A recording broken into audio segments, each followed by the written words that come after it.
감사하고 오늘 이 행사가 잘 진행되기를 기도하면서 함께 하겠습니다. 감사드립니다. 고맙습니다. 네, 박수를 쳐도 소리가 잘 안 들려서 박수 치고 또는 이렇게 해주시면 좋을 것 같습니다. 네, 감사합니다. 자, 이제 오늘 이슬람 선교 세미나 주제 온라인을 통한 이슬람 지역 선교, 이 주제를 가지고 강의해 주실 정승현 교수님을 소개하겠습니다. 정 교수님은 우리 총회 신학교 장신대를 나오셨고 미국 풀러 신학교에서 선교학으로 박사학위를 받으시고 또 인도네시아에서 선교사 활동도 하셨어요. 그런데 지금은 인천에 있는 주한대학원 대학교에서 선교학을 가르치십니다. 앞으로 한 1시간 이내로 강의를 해주실 터인데요. 우리가 열렬하게 환영을 하겠습니다. 박수를 치거나 아니면 손 하트로 또는 이렇게 하는 방법으로 환영을 하겠습니다.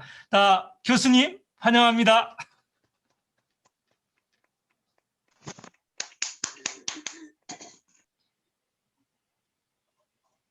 교수님 음소거.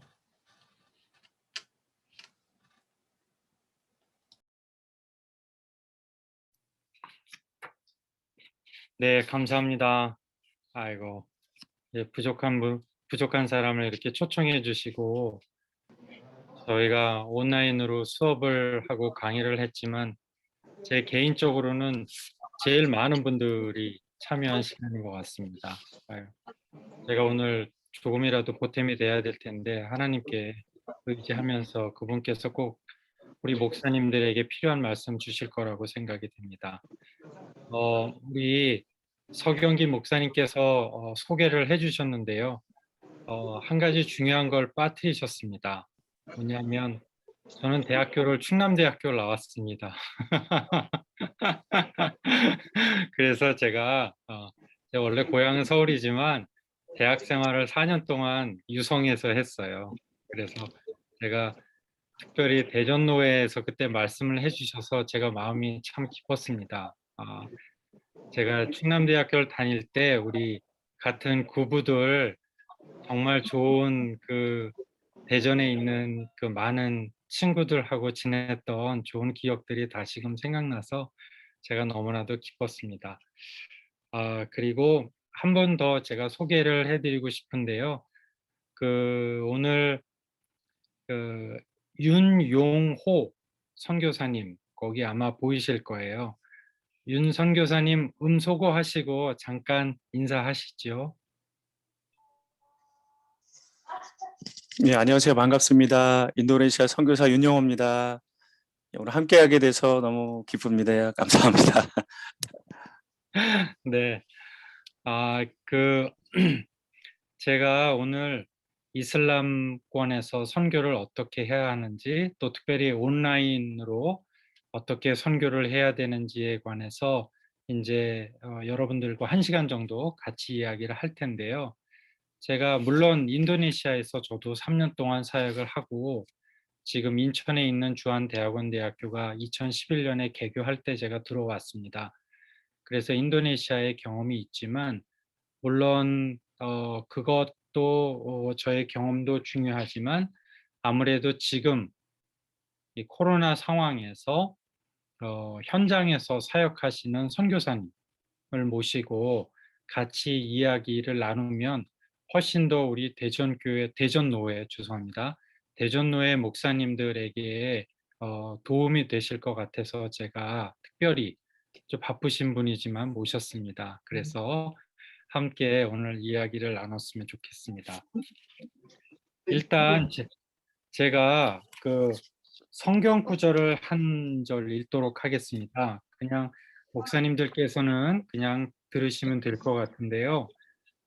사도행전 7장 60절부터 8장 4절까지 말씀입니다. 우리 잘 아시는 스데반이 순교를 당하는 그 부분인데요. 제가 잠깐 봉독하겠습니다.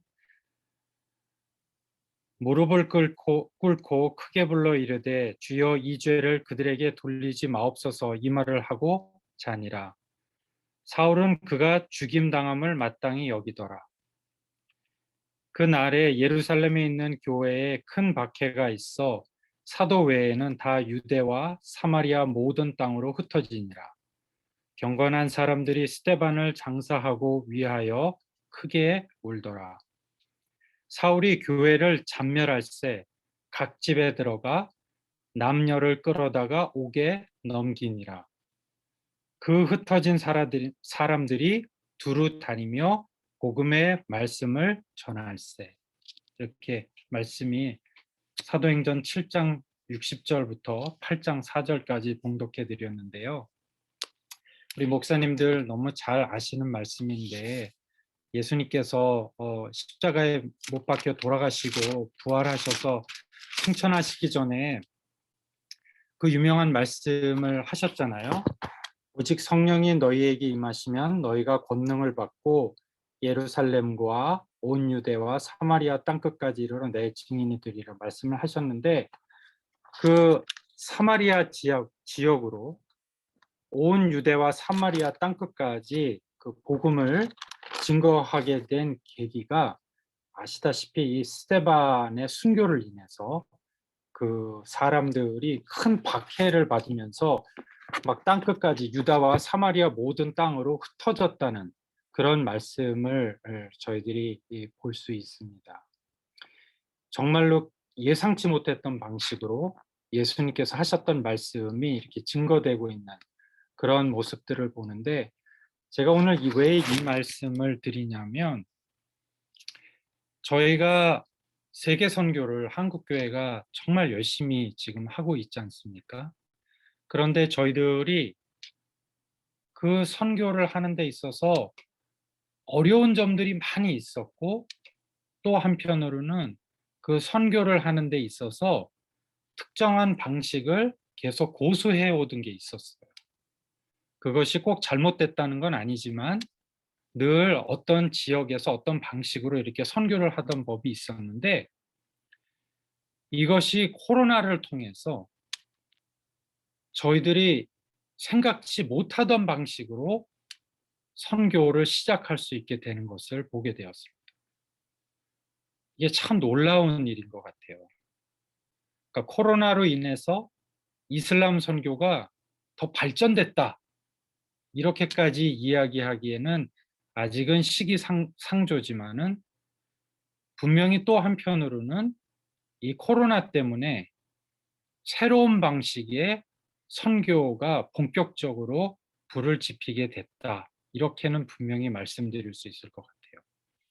그래서 오늘 제가 1시간 남짓 이제 제가 강의를 하고 아마 우리 서목사님께서 말씀해 주셨던 건 그 뒤에는 이제 질의응답을 받는 것을 말씀하셨던 것 같고 그래서 제가 1시간 내로 우리 윤영호 선교사님과 함께 이슬람 선교와 연관된 몇 가지 말씀을 여러분과 함께 나누도록 하겠습니다. 지금 이슬람 선교를 할 때에 저희가 오늘은 특별히 그 온라인과 연관해서 초점을 맞춰서 말씀을 드리려고 해요.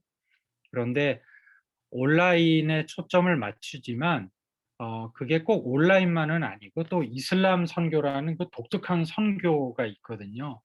그러니까 그 선교와 연관시켜서 제가 말씀을 드리려고 합니다. 첫 번째로 제가 3가지만 말씀드릴게요. 딱 3가지만. 첫 번째는 뭐냐면은요. 여러분 이거를 꼭 잊으시면 안 돼요. 이슬람 선교는 절대로 선교 프로젝트가 아니다. 그거를 꼭 기억하셔야 돼요. 이슬람 선교는 프로젝트 선교가 아니고 그들이랑 같이 사는 것이다. 그거를 갖다가 여러분들이 꼭 기억해 주시고 왜냐하면요. 이슬람은요. 신학보다요. 법학이 굉장히 발달해 있어요. 그리고 그 법이라는 건 뭐냐면요. 무슬림들의 삶을 모든 분야에서 다 이렇게 규정하고 있어요. 그러니까 이슬람 무슬림들에게 가장 중요한 거는요. 신학적인 교리가 아니에요. 그들에게 중요한 거는 삶이에요. 삶.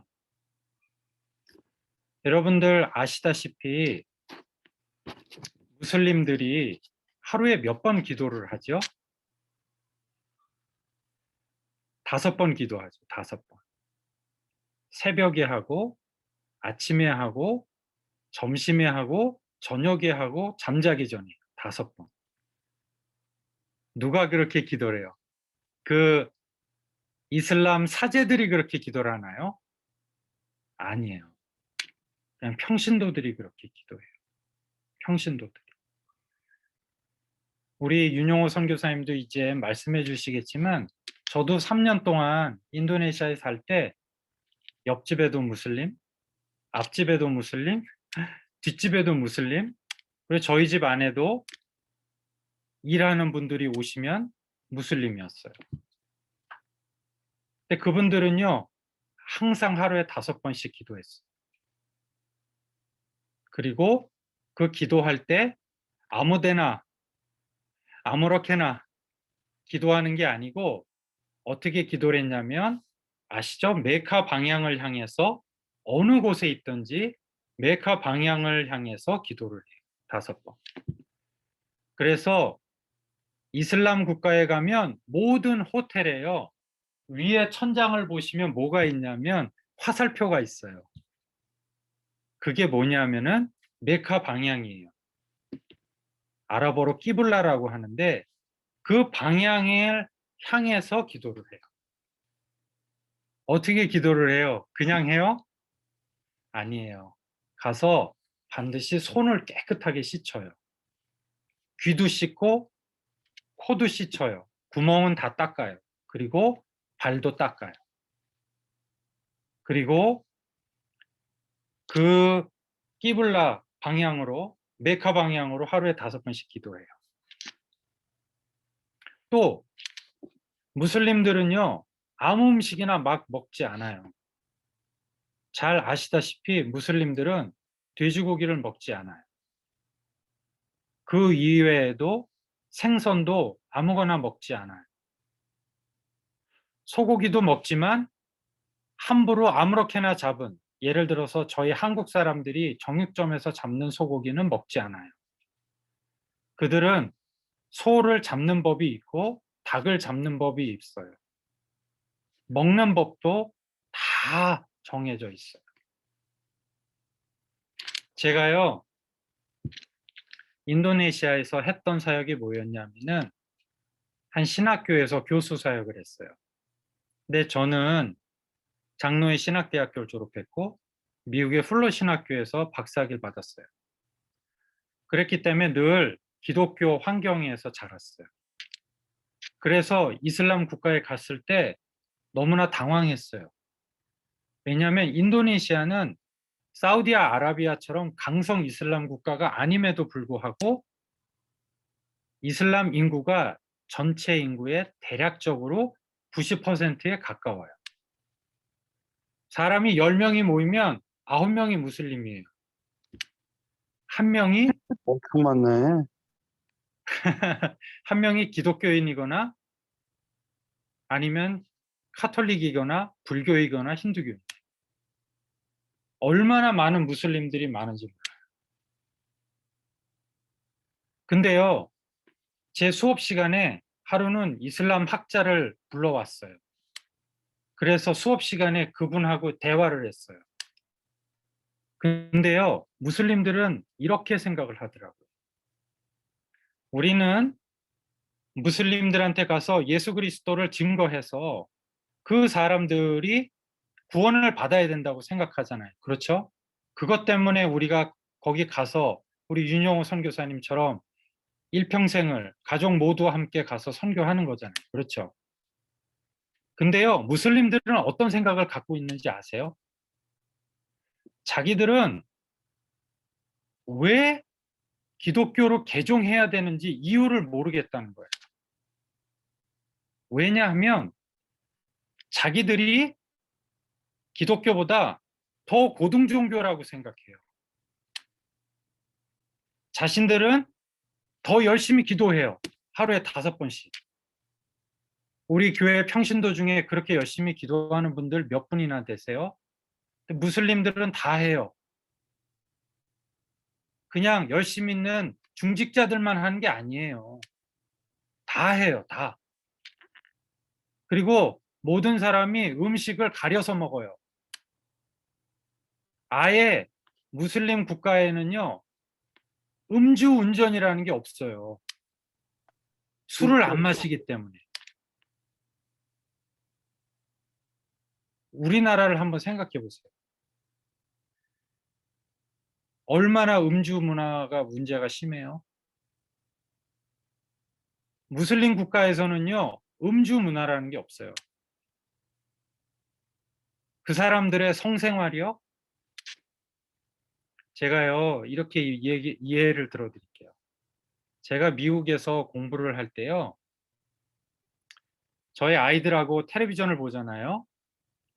그럼 제가 미국에서 유학할 때 저희 애들이 초등학생, 뭐 유치원생 그랬어요. 제가 항상 손에 리모컨을 들고 있었어요.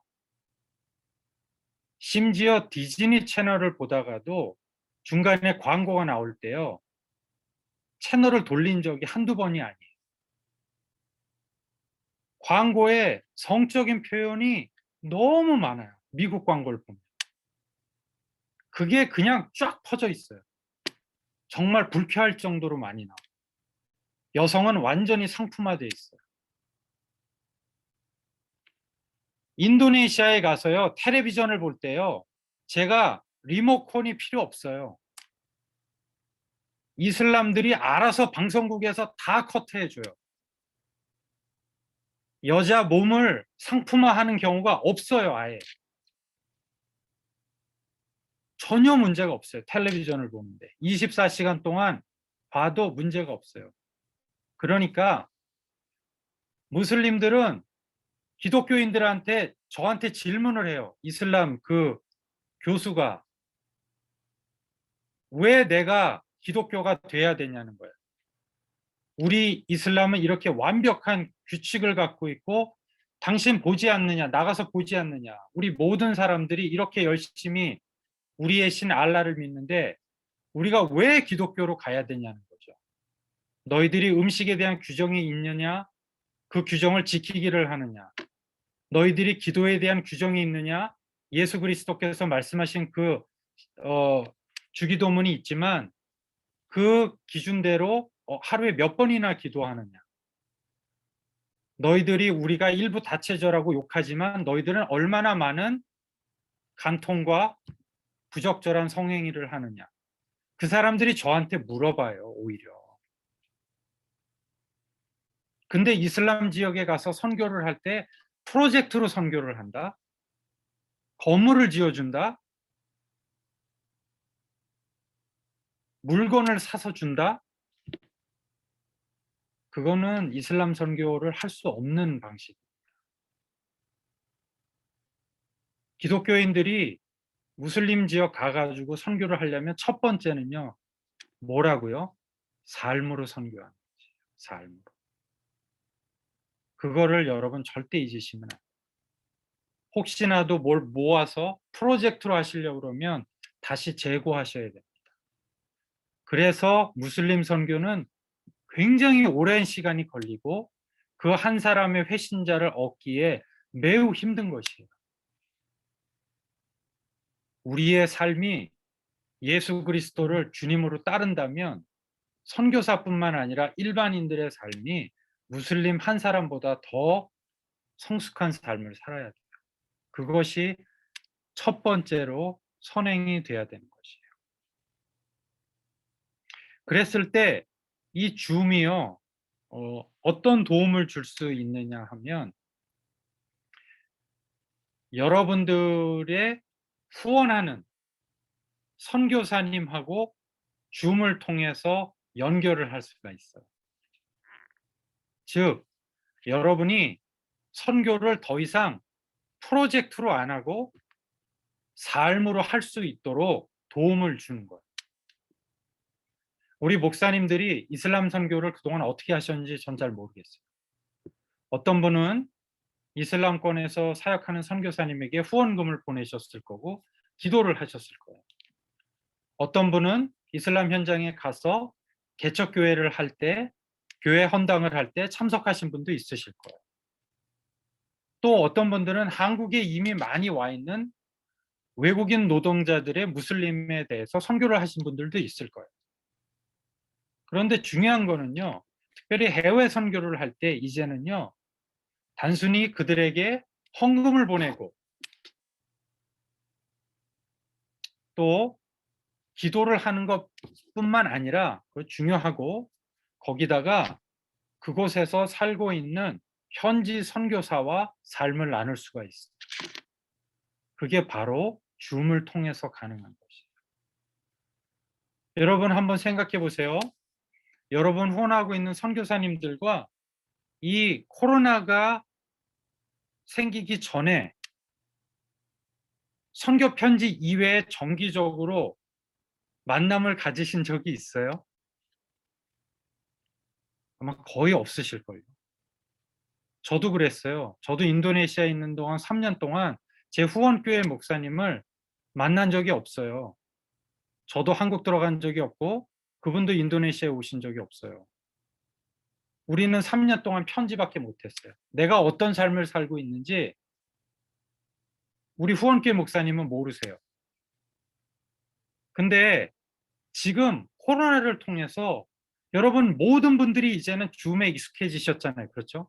설교하실 때 다 그걸 사용하시잖아요. 그렇죠? 그러면 이제 여러분들이 이슬람 선교를 하실 때 프로젝트로 안 하고 삶으로 하실 수 있어요. 그 첫 번째가 여러분이 후원하는 선교사님과 화상으로 대화를 나눠보세요. 더 이상 프로젝트처럼 후원금만 보내지 마세요.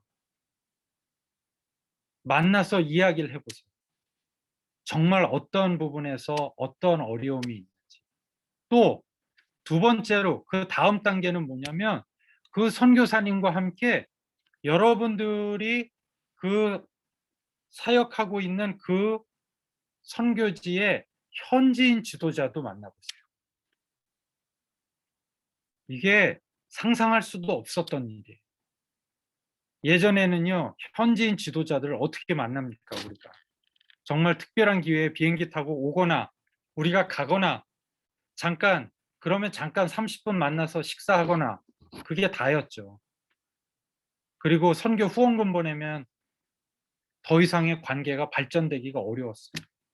하지만 지금은 우리가 선교가 프로젝트가 아니고 삶이라고 생각한다면 이 줌이라는 도구를 통해서 현지인 지도자들을 선교사님과 만날 수 있어요. 이거는 정말 놀라운 일입니다. 정말 여러분이 이슬람 선교를 매우 가깝게 진행하실 수 있는 이 부분에 대해서 우리 윤영호 선교사님이 본인 경험을 한번 잠깐 나눠주세요. 참고로 우리 윤영호 선교사님은 1년 동안 안식년을 받아서 한국에 나와 계시거든요. 예전 같으면 선교사님들이 안식년을 나오시면 현지하고 관계가 갑자기 단절이 되는 거예요. 1년 동안 사역이.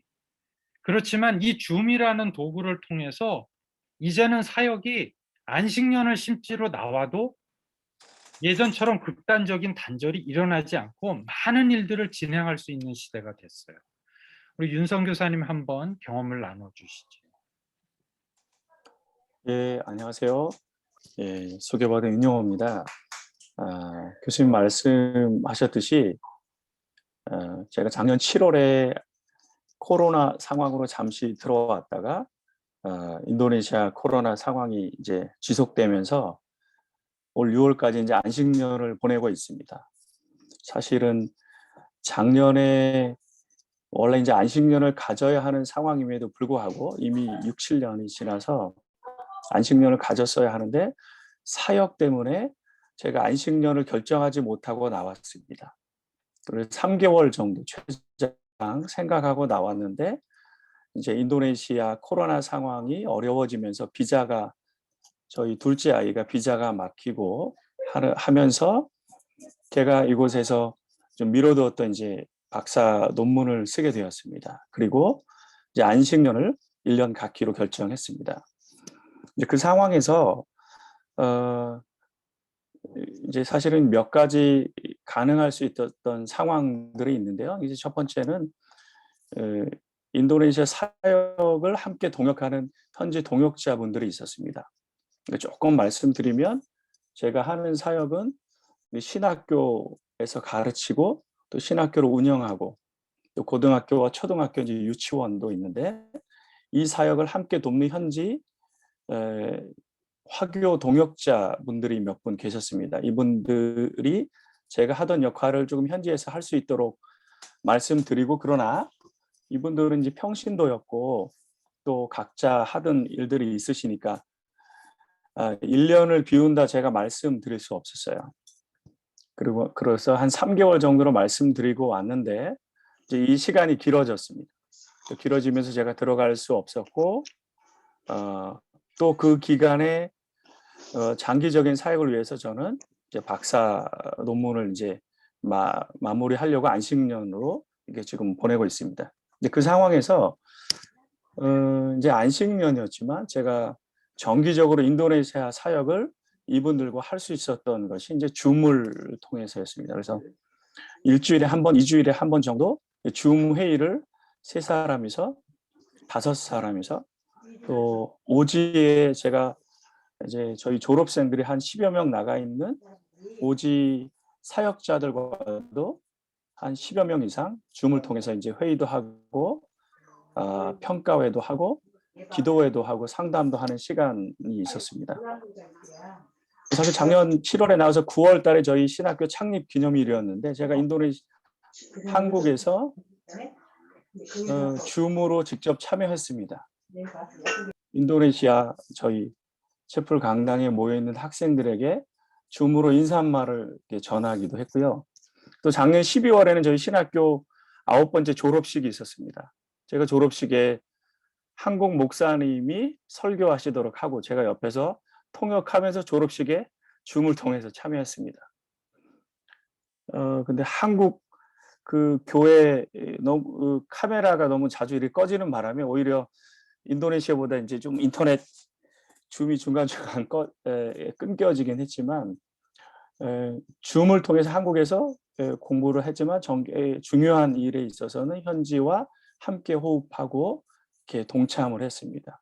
그런 일들이 올해 4월에는 또 졸업식도 있었고 또 중간중간 이제 학장님이나 교장 선생님 또 같이 동역하는 집사님들이 이제 전화가 오거나 줌 회의를 요청을 하면 함께 1시간, 2시간 근데 이제 만나서 대면하는 것처럼 아주 깊진 못할 수 있지만 그러나 충분히 공감하고 나누고 함께 결정하고 하는 시간들을 갖다 보니까 1년의 시간 안식년을 보내고 상당 부분 제가 많이 위임하고 이곳에 공부하는 일에 집중하면서도 사역이 하나님의 은혜 가운데 이렇게 잘 이렇게 진행될 수 있었습니다.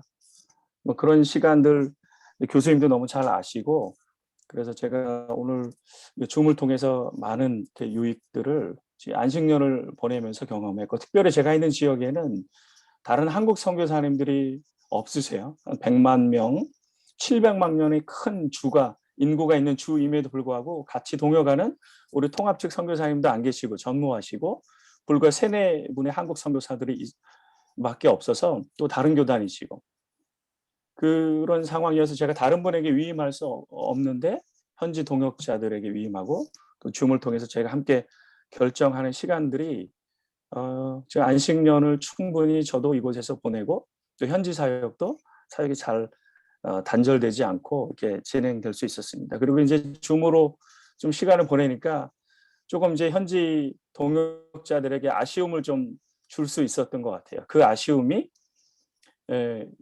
그리움으로 바뀌어서 저를 보고 싶어 하세요. 진심일지는 이게 이제 제가 가서 확인해 봐야 되겠지만 확실해요. 아, 이런 그리움이 이렇게 예전에 제가 생각해 보지 못한 그래서 오히려 약간의 아쉬움이 오히려 다시 돌아가서 서로 이렇게 함께 더 긴밀하게 서로를 신뢰할 수 있는 시간이 된 것 같아서 너무 감사한 시간이었습니다. 그래서 줌을 통해서 지금 이렇게 중요한 일들을 사역하면서 안식년을 보내고 있습니다. 이제 곧 귀국합니다. 네, 네, 네. 또 좀 이따 더 얘기해 주세요. 네, 네, 윤용호 선교사님이 말씀하신 것처럼 예전 같으면은 뭐 선교사가 중간에 들어갔어야 될 상황이죠. 졸업식도 있고 선교사가 세운 신학교니까요. 졸업식도 있고 다 있음에도 불구하고 이 줌을 통해서 정기적으로 관계를 가지면서 그 관계가 아주 잘 유지된 그런 경우를 이제 볼 수가 있습니다. 자, 이제 두 번째, 첫 번째는 제가 말씀드렸어요.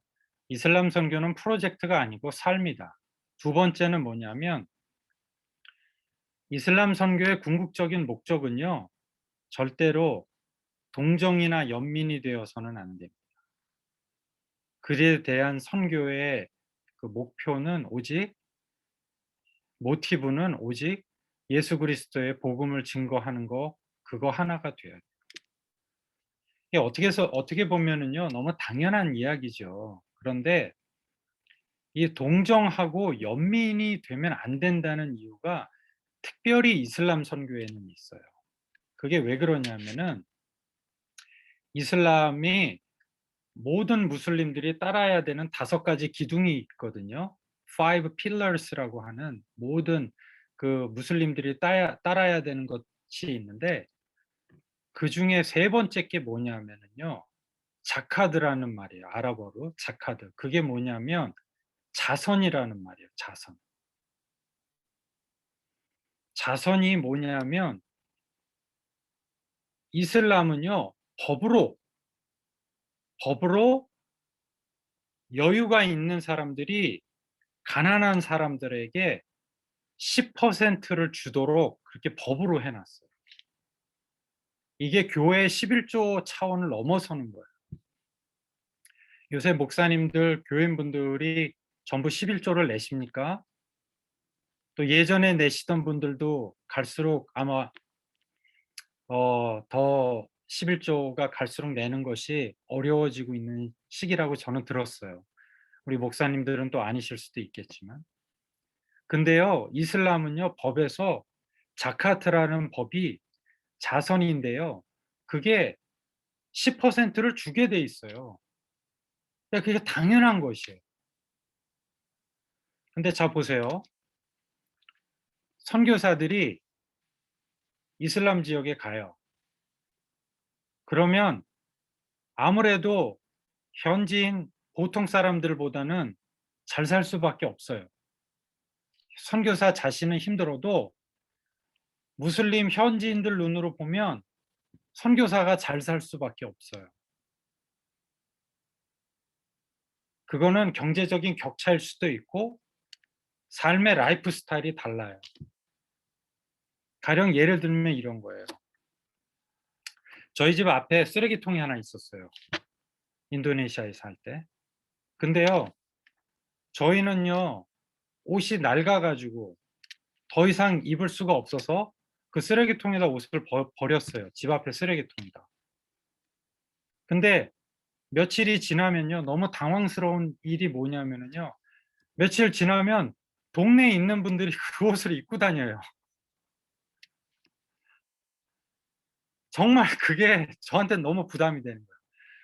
아니 그러니까 제가 딱 봤는데 등판에 중동고등학교 그렇게 써 있는 거예요. 제가 중동고등학교 나왔거든요. 아, 이상하다. 제 중동고등학교 여기서 중동고등학교 나온 분이 누구지? 생각을 해보니까 현지인이 그것도. 그 제가 버린 옷을 입고 다니는 거예요.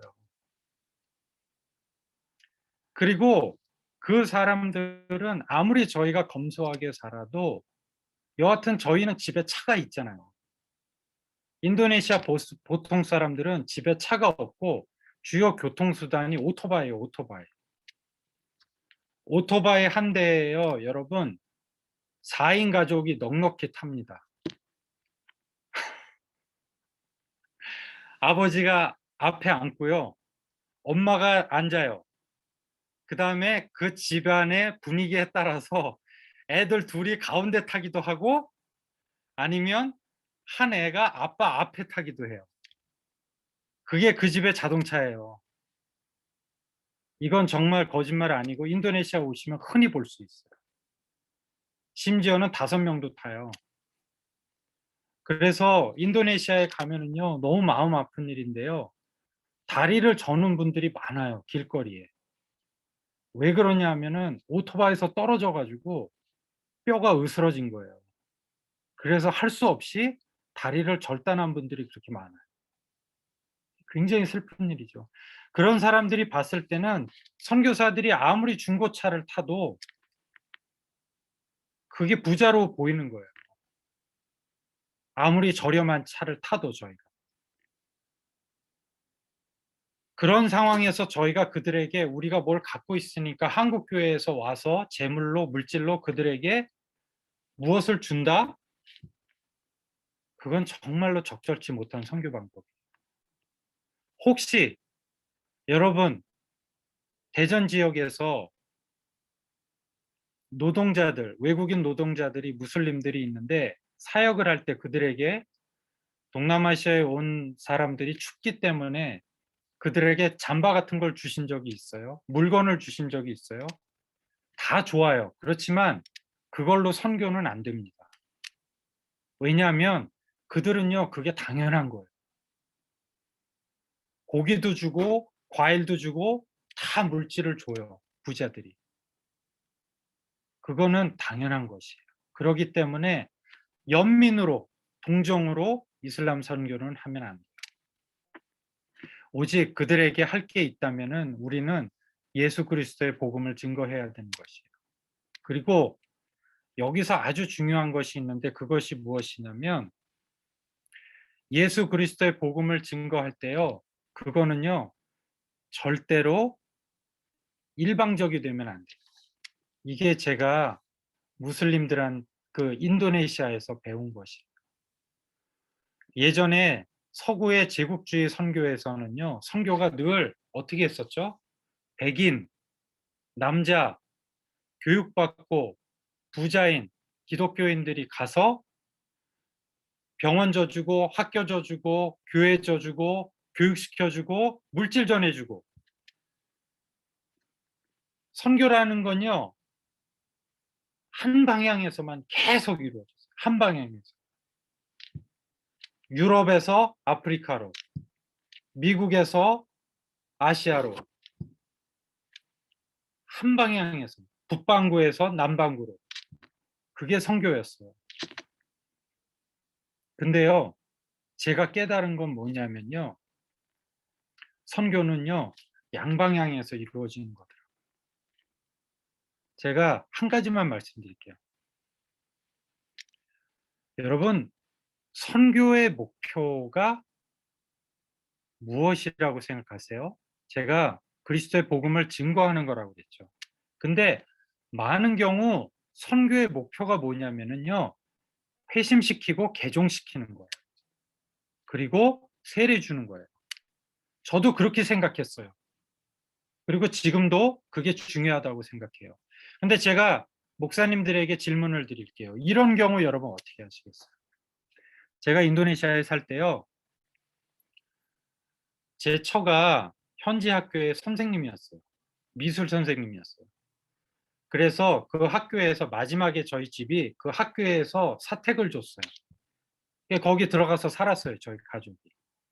그런데 그 사택이 그 학교니까 사택이 한 5개 정도 있었는데 그 조그만 단지를 관리하는 사람이 있었어요. 근데 그 단지를 관리하는 사람이 기독교인이었어요. 그러니까 제가 얼마나 기뻤겠어요. 그렇지 않았을까요? 아까 제가 말씀드렸잖아요. 10명 중에 1명이 기독교인이 될까 말까 하다고. 근데 기독교이니까 너무 좋았어요. 그 사람이랑 관계를 잘 했어요. 그리고 그 사람하고 차도 마시고 뭐 과일도 먹고 좋았어요. 근데 어느 날부터 그 사람이 안 보여요. 그리고 새로운 사람이 왔어요. 왜 그런지 아세요?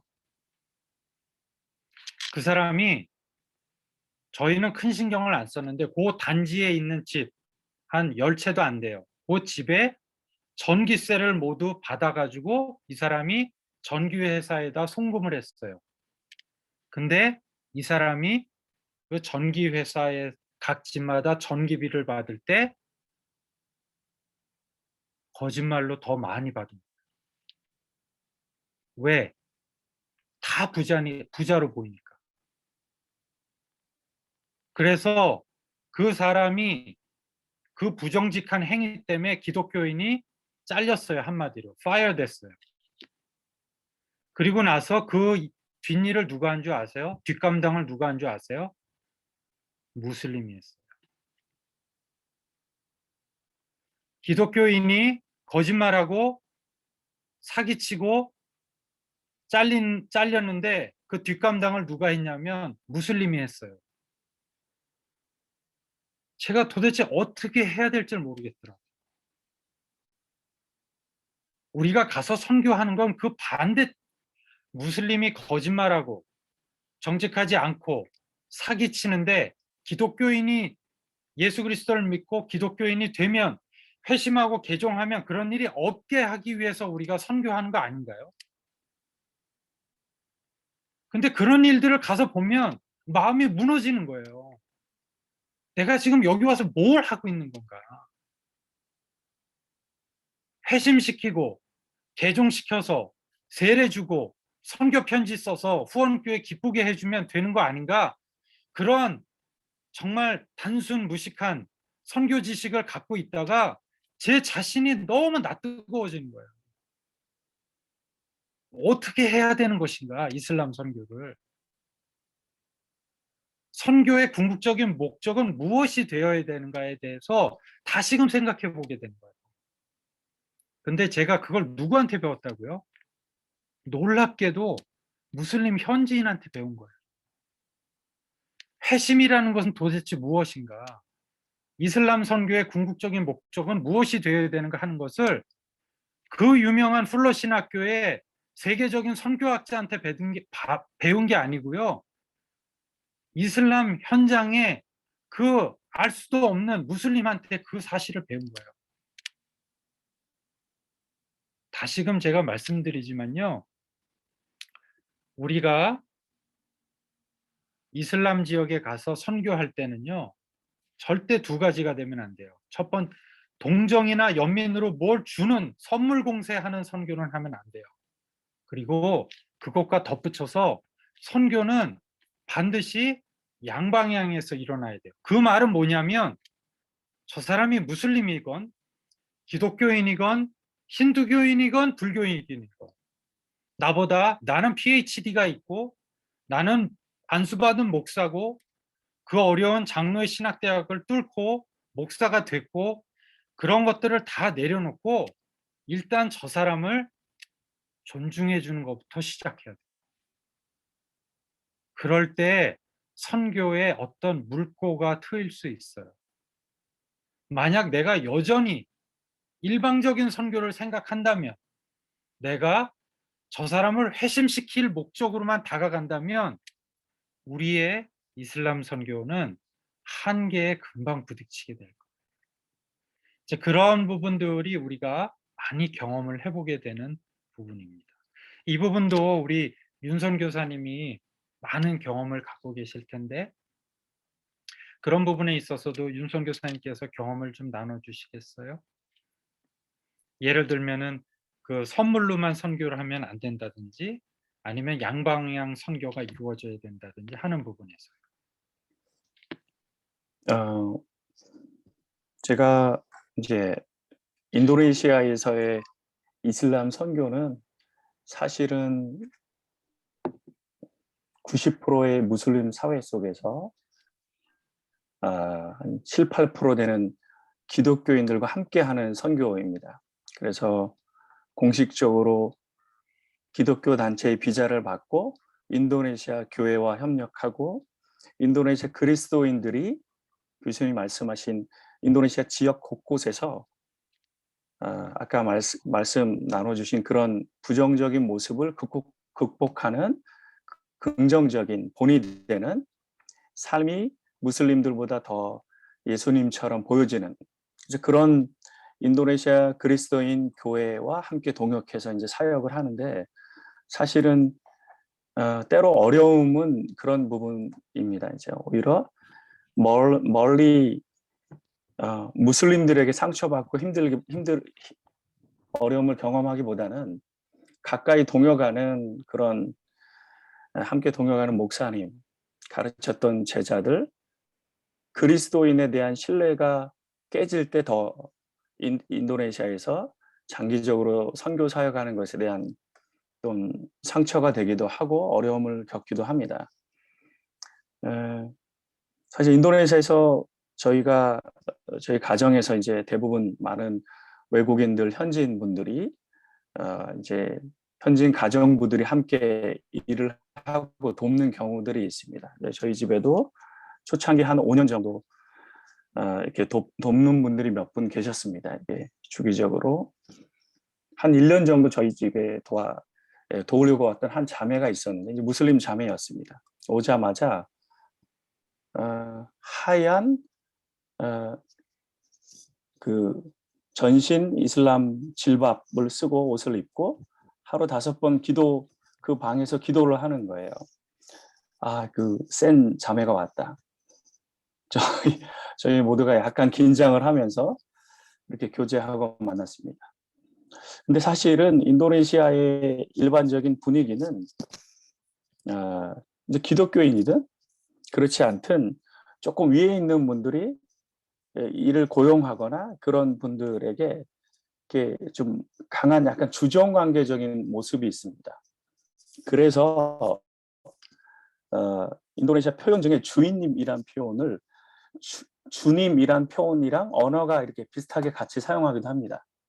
자카르타 지역에 가면 자바 종족이 주인님, 주님 그 같은 단어를 사용하기도 해요. 그래서 뭐 그런 일하시는 분들에게 대하는 함께 아이를 돌보는 가정부들하고 식당에 가요. 그럼 그 가정부는 그냥 서 있든지 식사를 하지 않아요.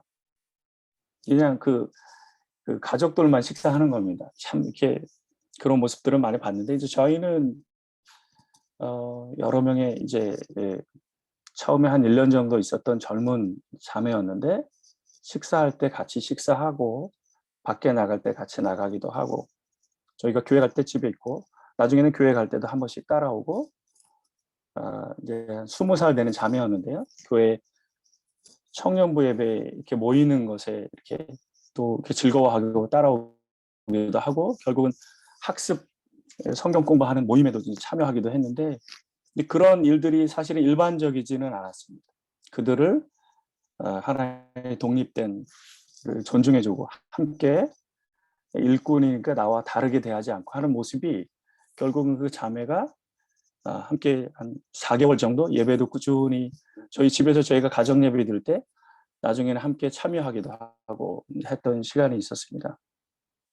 그래서 그 자매를 뭔가를 자꾸 줘서 일부러 제가 교회를 데려갔다면 그러지 않았을 텐데 저희가 함께 진심으로 대하는 모습을 보고 마음을 열고 결국 저희가 갔던 교회 함께 예배드리기도 하고 그러나 이제 다시 집으로 돌아갔을 때 그 자매가 계속 교회 다니고 예수님을 따르고 했는지는 잘 모르겠습니다. 근데 1년간 저희와 함께 살 때 그런 모습으로 저희가 함께 삶을 나누려고 했고 그런 일들을 좀 경험한 시간이었습니다.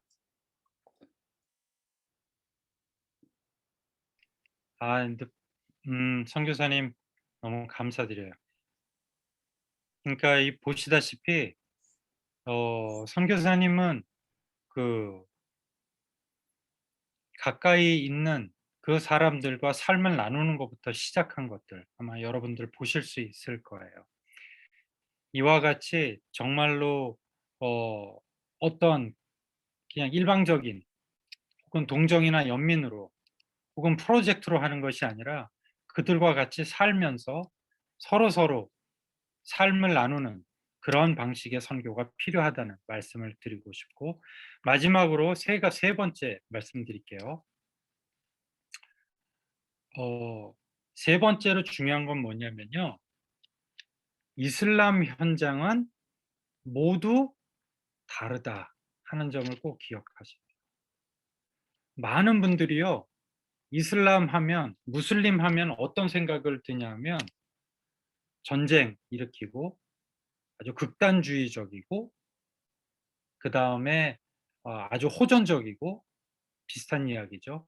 그런 사람들로 전부 다 이해하는데요. 이슬람도 무슬림도요, 저희 기독교인이랑 똑같다는 걸 제가 알게 됐어요. 그게 뭐냐면 미국에 있는 기독교인이랑 한국에 있는 기독교인이랑 아프리카에 있는 기독교인이랑 저기 중남미에 있는 기독교인이 다 다르잖아요. 그렇죠? 아마 해외에 다녀오신 분들은 경험하셨을 거예요. 같은 크리스찬이지만 너무 달라요. 마찬가지로 무슬림들도요, 차이가 정말 많더라고요. 예를 들면 사우디아라비아 같이 아주 강성인 그러한 지역에 크리스찬들이 있는가 하면, 어떤 지역은요, 사우디아라비아 같이 아주 강성인 지역에 무슬림이 있는가 하면, 또 어떤 지역에 있는 무슬림들은요, 저희가 기독교인들 중에서도 열심히 아니고 흔히 말해서 뭐 선데이 크리스찬이라고 이야기하는 그런 방식의 무늬만, 이름만 무슬림인 사람들도 사실상은 실제로 굉장히 많더라고요. 시골에 갈수록 그런 분들도 많고, 그분들은 이슬람이라는 종교보다는 위로부터 내려오는, 조상 대대로 내려오는 문화나 그 관습에 더 많은 영향을 받는 그런 무슬림들도 많더라고요. 그러니까 이슬람 선교를 할 때 중요한 거는 뭐냐면은, 여러분들이 후원하시는 선교사님들, 여러분들이 타겟을 삼고 있는 그 지역들이 어떤 곳인지를 먼저 잘 이해하시는 게 필요하다. 그것이 이해가 바탕이 되어만 그곳에서 사역하는 선교사님께 무리한 요구를 안 할 수가 있어요. 또 반대로 그분에게 꼭 필요한 도움을 드릴 수도 있어요. 그러니까 그 부분에 있어서 그 정확한 이해를 갖는 것이 중요하고, 가령 인도네시아 여러분 보시면 맨 왼쪽에 있는 곳부터 맨 오른쪽에 있는 섬까지 섬이 굉장히 많죠. 그렇죠? 근데 그 넓이가 어느 정도냐면 미국 LA에서 뉴욕하고 넓이랑 똑같다고요. 다만 그 안에 이제 물이 있는 거죠. 인도네시아는. 그 정도로 이게 넓은 나라거든요. 그러면 그 지역마다 인도네시아 안에도 특성이 굉장히 많아요. 자, 이제 인도네시아 지역마다 어떤 차이가 있는지 또 윤선 교사님께서 조금만 설명을 해 주시죠. 인도네시아 이제 세계에서 이제 이슬람이 제일 많은 수가 살아가고 있는 나라가 인도네시아입니다. 세계 2억 7천만 명의 인구 중에 90%이니까 다른 여타 어떤 나라의 이슬람보다 인도네시아 이슬람들이 많은데, 이슬람 숫자가 많은데요. 또 이 이슬람 종족들이 또 다 다릅니다. 한 700개 종족들이 17,000개가 넘는 섬의 곳곳에 흩어져 있습니다. 사실은 인도네시아의 90%가 무슬림이고 10%가 이제 기독교인이라고 했는데, 그 7%의 기독교인, 2% 정도의 카톨릭 교인이 구성하고 있는 종족은 한 10여 개 정도의 기독교인이 90%, 기독교인이 50%, 카톨릭 교인이 70%인 10개의 종족이 이 7, 8%의 그리스도인들을 구성하고 있는 거예요.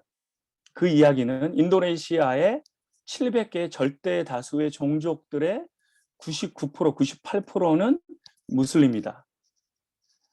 근데 지역마다 조금 차이는 있습니다. 제가 살고 있는 수마트라 지역에 조금 더 어떤 이슬람이 처음 전래된 지역이기도 하고 수도 자카르타와 좀 떨어져 있는 지역이기도 하고 그러면서 좀 과격하고 좀 강한 근본주의적인 이슬람들이 좀 많이 있고요. 또 인도네시아는 이슬람이 들어오기 전에 그 토양에 불교와 힌두교, 그다음에 인도네시아 자체 토테미즘, 애니미즘의 그 전통 문화가 10세기 이전에 이제 뿌리를 내리고 있었는데 이슬람이 들어올 때 그것이 잘 이슬람이 현지 문화와 이렇게 약간 융합이 많이 되었습니다. 그러면서 중동에 오늘도 지금 어제 오늘 며칠 기도 제목이죠. 팔레스타인. 이제 라마단 금식이 끝나서 그렇습니다. 라마단 금식이 끝나는 종교심이 가장 극에 올라왔던 무슬림들이 소중하게 생기는 알 아크사 사원에 이제 이스라엘과의 어떤 그 관계 때문에 지금 무슬림들이 이제 참지 못하는 것이죠. 그래서 이제 그런 강한 이슬람, 중동의 이슬람들은 그런 좀 근본주의적이고 정통 이슬람 그런 경향이 많은데 이제 인도네시아 이슬람은 훨씬 조금 더 이런 인도네시아 원래 있었던 문화와 기존에 있었던 힌두교, 불교의 영향을 많이 받은 그리고 각 700여 개 종족의 문화에 영향을 많이 받은 그런 이슬람들입니다. 그래서 수마트라 지역에 있는 이슬람, 자바 지역에 있는 이슬람, 지역마다 기질도 많이 차이가 있고 살아가는 문화도 다르고 언어는 100% 다릅니다. 인도네시아 언어라는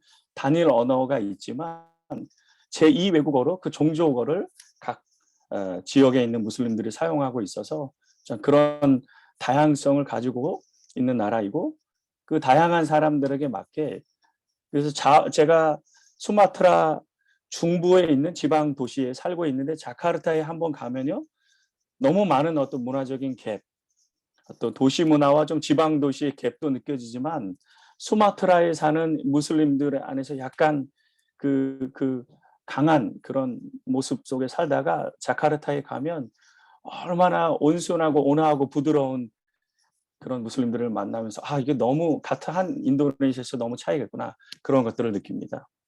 그런 그 다양한 현장을 고려하면서 이제 살아가고 있고 이렇게 사역하고 있습니다.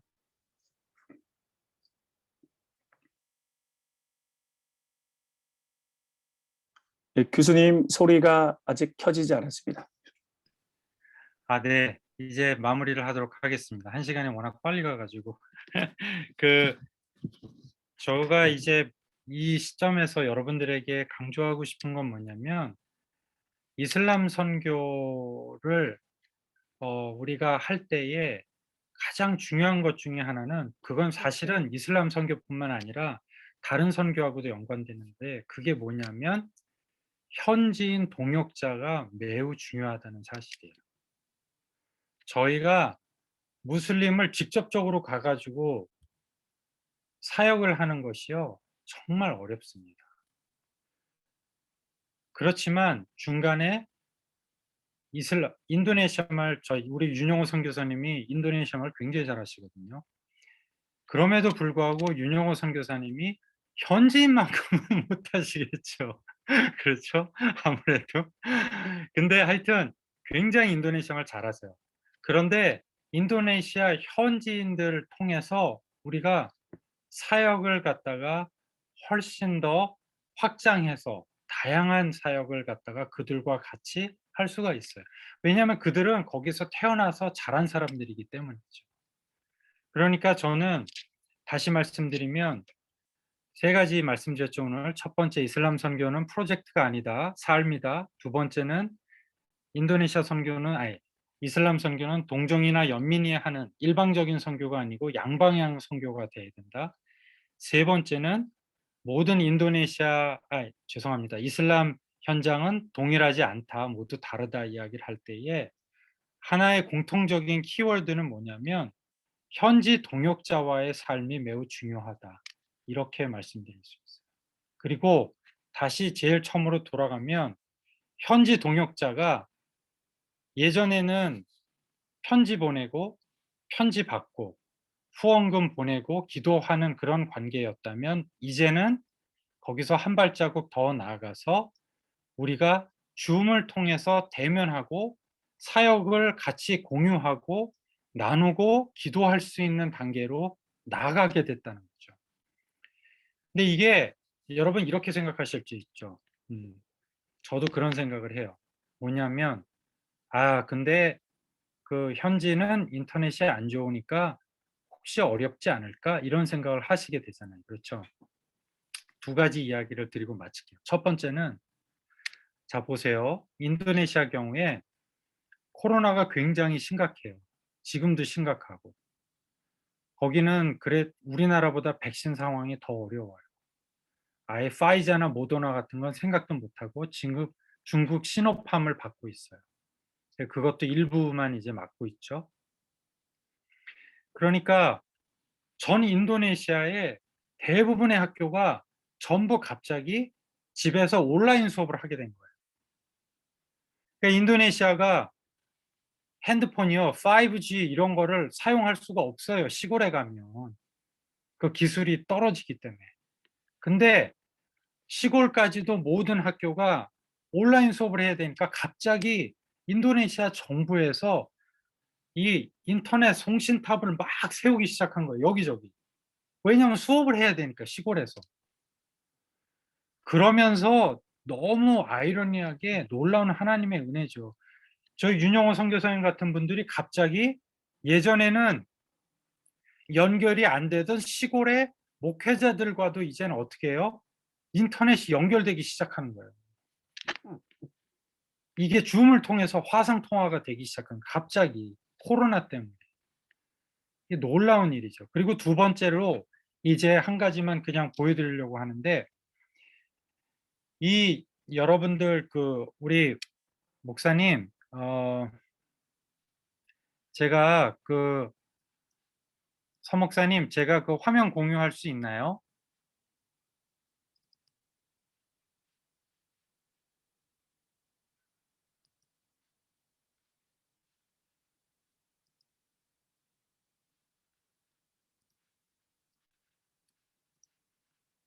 잠시만요. 화면 공유 좀 해주세요. 네. 제가 사진을 두 장만 보여드릴게요.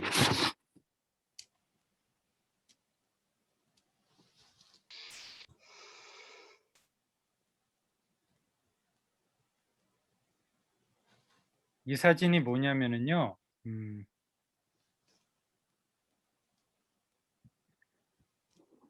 이게 뭐냐면은 여러분 신학교에 있는 인터넷 송신탑입니다. 이게요. 우리 윤영호 선교사님 계신 신학교에 만들어진 송신탑인데요. 윤 선교사님 요거 한번 잠깐 설명해 주세요. 가격하고 그 다음에 이게 어떤 효과가 있는지 한번 설명해 주시죠. 저희 신학교 내에 한 100여 명 학생들이 한꺼번에 인터넷 접속할 수 있도록 이렇게 와이파이 역할을 하는 송신탑입니다. 그래서 이런 송신탑이 좀 시골 지역에도 좀 높게 세우면 그 지역에 이제 인터넷에 연결이 잘 안 되다가 이렇게 연결이 되도록 가능해지고 있습니다. 대략 이 탑을 하나 설치하는 건 한 100만 원 정도 이렇게 하는데요. 그래서 이 송신탑을 통해서 훨씬 많은 사람들이 또 신호가 잘 안 잡히던 지역도 인터넷 접속이 훨씬 더 자유로워지고 이렇게 학생들이 온라인 수업에 더 적극적으로 참여할 수 있게 되었습니다. 네. 이제 마무리하도록 하겠습니다. 뭐 또 다른 안테나 사진도 몇 개 있는데요. 다 비슷하게 생겼고요. 여러분 이슬람 선교를 할 때에 중요한 것이 무엇이냐면 현지인 동역자라고 제가 결론적으로 말씀을 드렸어요. 그들과 어떻게 관계를 잘하는 거가 현지 선교사님과 이 삼각관계, 후원교회, 현지 선교사님, 현지 동역자 이 관계가 원활해지는 것이 굉장히 중요한데 그것을 할 때 있어서 이전과는 다르게 줌이라는 새로운 방식을 통해서 코로나 때문에 갑자기 우리 모두에게 억지로, 마치 스테반이 박해가 있은 다음에 사람들이 억지로 막 퍼져나간 것처럼 코로나 때문에 우리가 억지로라도 시작하게 된 이 줌을 통해서 이슬람 선교가 또 다른 차원이 열리는데, 그것이 원래 이슬람 선교의 본질인 사람과의 연결이 시작될 수 있다는 거죠. 그래서 여러분들께서 프로젝트로 하는 게 아닌데 제가 프로젝트로 결론을 내리는 것 같아서 그런데, 이슬람 선교를 혹시 후원하기 원하시면 저런 방식도 생각해 보실 수가 있어요. 송신탑을 설치해 주시는 거예요. 그 지역에. 그러면 그 지역에 있는 현지인 그 동역자들과 연결이 되고 우리 목사님들과 연결이 되면서 여러분들도 좀 더 적극적으로, 실제적으로 이슬람 선교에 동참하실 수 있게 될 거라고 믿습니다. 일단 강의는 여기까지 하고요. 혹시 질문 있으면은 우리 말씀해 주시면 저나 우리 윤선 교사님께서 답변. 어려운 질문은 윤선 교사님 답변해 주시고 저는 쉬운 것만 답변하겠습니다. 네, 지금까지 강의해 주신 정승현 교수님, 또 함께 하신 윤영호 선교사님. 일단 우리가 먼저 박수로 감사를 표현했으면 좋겠어요. 우리 박수 이거 있죠? 네, 감사합니다. 지금 시간이 많이 지났습니다. 1시간 10분이 지났는데 꼭 질문하시고 싶은 분들 이렇게 좀 표현을 해 주십시오. 이렇게나 표현을 해 주시면 음소거를 꺼주시고, 그러니까 음소거를 음이 들릴 수 있도록 해 주시고 손을 들으시거나 아니면 말로 질문이 있습니다. 이렇게 표현해 주시면 좋겠습니다. 네, 김성천 목사님. 네, 먼저 오늘 강의해 주신 교수님 너무 잘 알아듣게 강의해 주셔서 너무 감사를 드립니다. 오늘 이슬람 선교에 대해서 프로젝트가 아닌 삶으로, 그리고 동정이나 연민이 아닌 쌍방향 선교라고 하는 말씀에 감동을 많이 받았는데요. 좀 이렇게 주제하고 좀 다를런지 모르겠는데, 혹시 그 인터콥의 어떤 선교 방식이 우리 그 교수님이나 우리 선교사님의 그 선교지에서 어떤 영향이 있었는지 좀 알고 싶고요. 그 인터콥 방식의 그 선교 방식에 대해서는 어떻게 생각하시는지 좀 잠깐 말씀해 주시면 감사하겠습니다. 교수님 마이크. 네. 역시 어려운 질문 윤영호 선교사님 답변해 주시면 좋을 것 같고, 우리 인도네시아에서도 인터콥 있었죠, 윤선 교사님. 인도네시아의 상황을 말씀드리면 그렇게 크게는 이제 영향이 없었습니다. 인도네시아 인터컵은 그랬고, 인터컵의 선교 방식을 제가 이해하기로는 이슬람 지역이 어려우니까 단기간에 들어가서 어려워도 복음을 전하고 이렇게 나오자. 이게 사실은 많은 전 세계 대부분의 이슬람 지역의 의외로 선교사님들이 장기적으로 거주하고 있고 그 지역에 현지 교회와 그리스도인들이 살아가고 있습니다. 그것이 소수가 됐든. 그런데 이제 인터콥의 방식이 이제 들어가서 조금 이렇게 단기간에 그런 영향력을 미치려고 하다 보니까 그곳에 오래 거주하는 장기 선교사님들, 현지 교회에 이렇게 영향을, 그래서 이제 그 다수의 무슬림들이 부정적으로 반응하는 일들이 있어서 또 다른 선교사님이나 사역에 어떤 장기적으로 지장을 주고 추방당하는 일들이 이제 여러 차례 여러 지역에서 이제 발생하는 측면들을 충분히 인터콥이 좀 고려해야 된다. 이런 부분을 너무 고려하지 않고 무시하고 이렇게 진행하지 않았나. 조금은 그렇게 좀 부정적으로 사실은 많이 판단하고 있습니다. 예. 답변이 됐을까요? 네. 네, 감사합니다. 네. 또 다른 질문이요.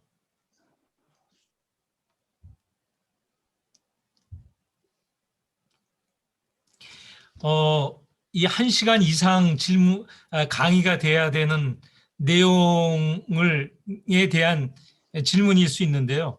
지난번 정승현 교수님께서 우리 총회 세계 선교부 정책협의회에 오셨을 때는 이 온라인을 통해서 무슬림 지역 선교가 굉장한 영향을 지금 끼치고 있다라는 말씀을 해주셨습니다. 다름이 아니라 그 뭐 페이스북이라든가 이 기타 여러 가지 그 매체를 통하여서 적은 비용으로 굉장한 효과를 내는 그런 말씀도 해주셨는데, 오늘은 아마 먼저 일단 우리에게 기초 단계를 가르쳐 주시기 위해서 기본적으로 그 내용을 가르쳐 주시기 위해서 이렇게 강의하신 것 같고, 혹시 짧은 시간에 그냥 지나가는 듯이 한 말씀을 해주셨으면 좋을 것 같은데요. 네, 알겠습니다. 제 작전이 들통났고요. 한 번 더 하려고 오늘 네. 그건 다음에 아니고. 꼭 모실 수 있는 기회를. 네. 우리 다른 수 목사님 말씀해 주시는 동안 김수진 목사님이신가요? 또 질문하셨던 것 같아요. 두 분 질문을 제가 같이 답변 드리고 마무리하면 될까요? 네, 네. 김수진 간사님.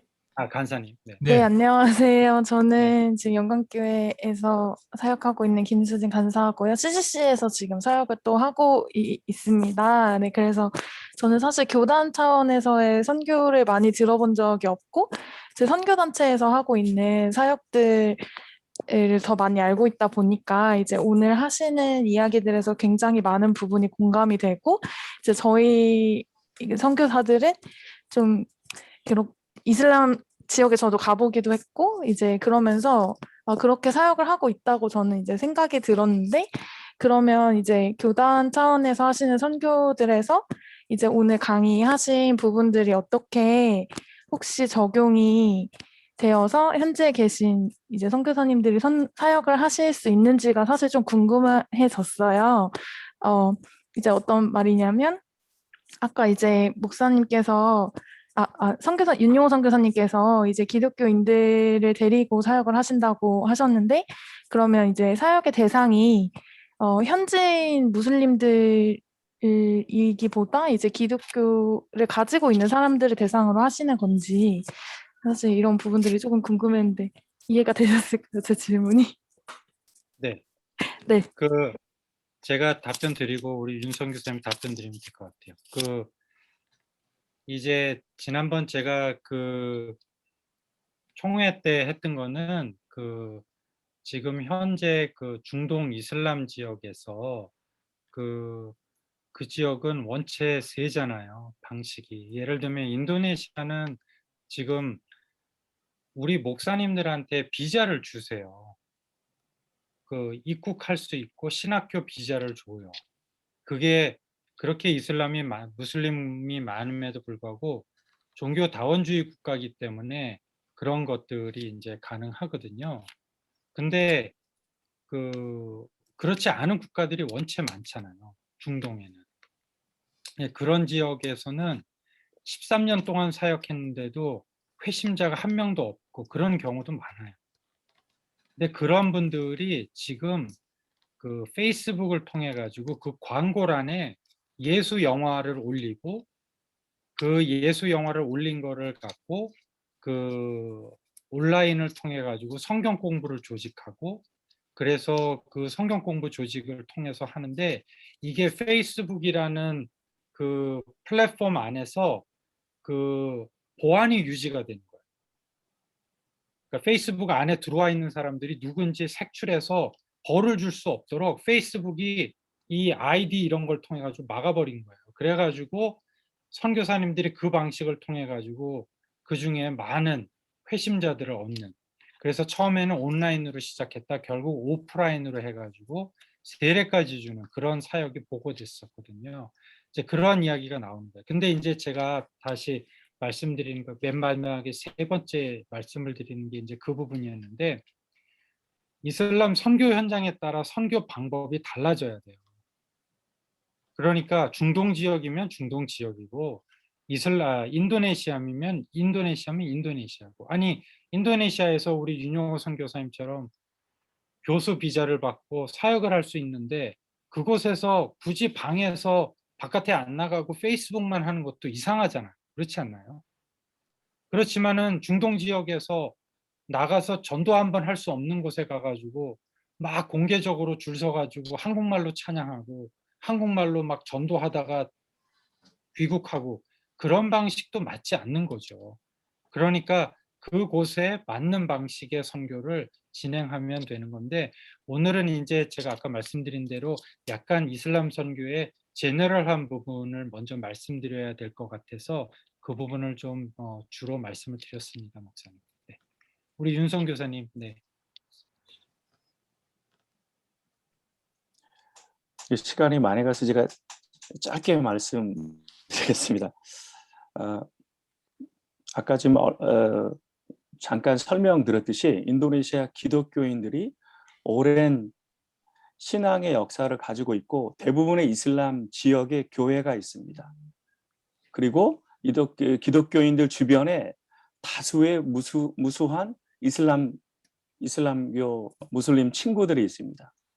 그래서 이 소수의 그리스도인들이 무슬림과 함께 살아가도록 또 무슬림 하에서 선교에 대한 생각을 못하고 살아가는 다수의 인도네시아 기독교인들인데요. 그들에게 당신 친구들에게 무슬림 친구들에게 다양한 방식으로 삶으로 선교하고 복음을 전하는 일 때문에 제가 왔습니다. 이렇게 교회에 가서 또 신학교에서 제자들을 통해서 이런 사역을 할 수 있도록 또 교회 개척을 하도록 하고 이런 사역이 사실은 인도네시아에서 제가 하는 또 많은 선교사들이 하는 일종의 약간의 간접 선교인데요.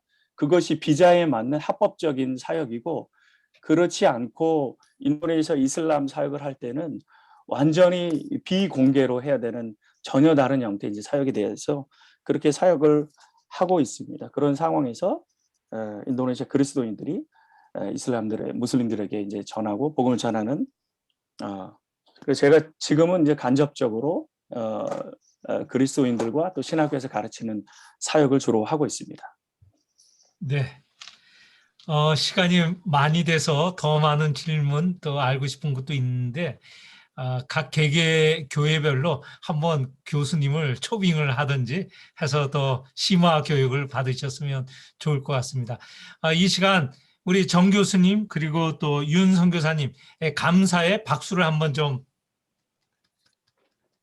네. 감사합니다. 그리고 마치기 전에 우리 그 세계선교부 서기이면서 석봉교회 신무하시는 박한수 목사님께서 잠깐 또 광고해 주시고 마치도록 하겠습니다. 불렀어. 네, 안녕하세요.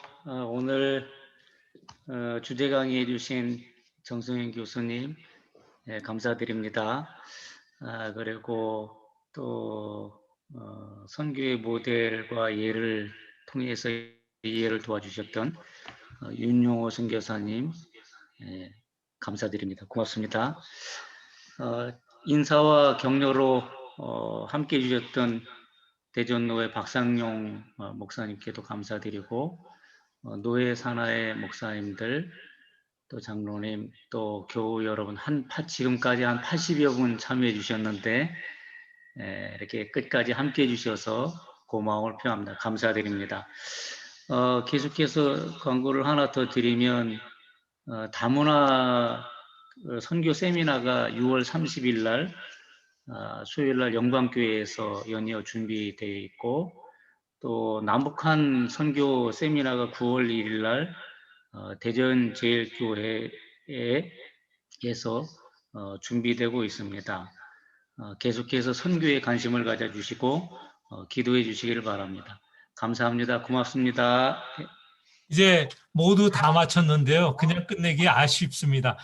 오은탁 목사님 여기 계시죠? 기도해 주셨으면 좋을 것 같은데요. 오은탁 목사님. 음소거 해주시고 음소거 원위치 해주시고 지금 네, 안녕하세요. 네 예, 기도해 주시고 마치는 기도 해주셨으면 좋겠습니다. 예, 고맙습니다. 기도하겠습니다. 사랑의 하나님 감사드립니다.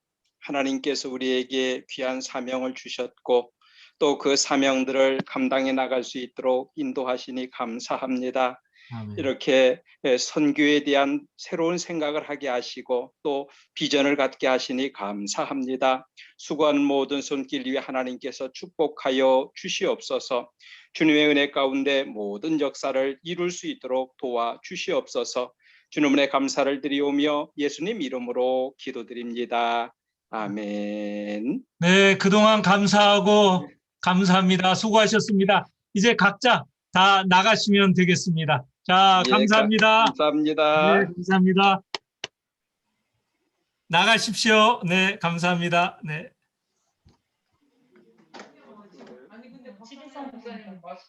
집에서도요? 아니 일부러? 누가? 박상현 목사님 아까 마스크 하고 있었잖아요. 다른 데 가셨던 것 같아요. 저는 지금 정원입니다. 장응이라고. 정선이라고 안 했어요? 정선. 정선. 네. 정윤기 회의- 목사님 네. 오늘 고생하셨어요. 아이고, 저 아이고, 구체적 실무해 주셔서 감사합니다. 아이, 마음 고생하셨죠. 그래도 처음 해보는 거라 이거. 처음 해보는 건데. 예. 김성천 부장님, 잘 네, 마쳤습니다. 목사님. 보고합니다. 네. 오은탕 목사님 감사합니다. 네, 예, 감사합니다. 모두 수고하셨어요. 네, 예, 감사합니다. 천 목사님 또 우리 박한수 목사님 네, 고생 너무나 수고 많이 많으셨어요. 하셨습니다. 예, 오은탕 목사님 기도해 주셔서 감사하고요. 그래요. 알고 수고 많이 교회- 하셨어요. 네. 그 김성천 부장님 알곡교회 서동욱 목사님하고 네. 네. 교우분들도 요번에 많이 좀 참여를 하셨더라고요. 아유 그래요. 네, 예. 요번에 감사합니다. 예. 네. 오은탕 목사님 감사합니다. 아이고, 수고하셨어요. 저 황창규 목사도 오늘 네. 성서신학원 주야간 풀 강의가 있는데 들어왔다가 나가셨죠? 중간중간에 시간에서 이제 차에서 보신다고 해서 네. 들어오셨다가 또 네. 강의할 때 들어가시고 이렇게 여러분들이 많이 참여해 주셔가지고 네. 성황리에 잘 마치게 된 것 그래서 같습니다. 오늘 나는 사실은 강의 제목이 온라인 통한 이슬람 선교라 그래가지고 예. 이게 우리 평신도들에게 어떻게 좀 적용될 수 있을까 좀 사실 좀 우리 그런 생각이 좀 들었었는데 오늘 강의를 전반적으로 또 우리 모든 평신도들에게 유익하게 네. 또 쉽게 알아들을 수 있게 잘 해주셔서 네. 유익한 시간이었던 것 같아요. 다음에는 그 온라인은 심화교육대. 네, 그 이슬람 다시 한번. 선교를 집중적으로 하는 교회에서 모시면 네. 좋을 것 같아요. 그 서경기 네. 목사님, 그 윤용호 선교사님은 네. 언제까지 지금 뭐 계속 코로나 때문에 계속 국내에 계시는 건가요? 저도 오늘 연락받았거든요. 그래서 혹시 야, 필요하면 근데 오늘- 제가 정보를 얻겠습니다. 그러니까 우리 강사분이 한 명인데 오늘 두 분이 그냥 막 아, 번갈아 그래도 가면서- 그냥 네. 그 저기 교수님이 네. 그냥 그 이렇게 모셔서 하는 거기 때문에 괜찮다고. 너무 좋았어요. 어쨌든. 네네. 아주 한상의 콤비였어요. 네, TV로 잘 해주셨어요. 예. 우리 뭐 이러다가 계속 갈 것 같은데 어떻게? 이제 네. 정리해야지. 네, 이렇게. 수고하시죠. 부장님 네. 고생했습니다. 수고했습니다. 네, 이제 우리가 네. 여기서 끄겠습니다. 네네네. 수고하셨습니다. 네, 네. 수고하셨습니다. 다 끄죠?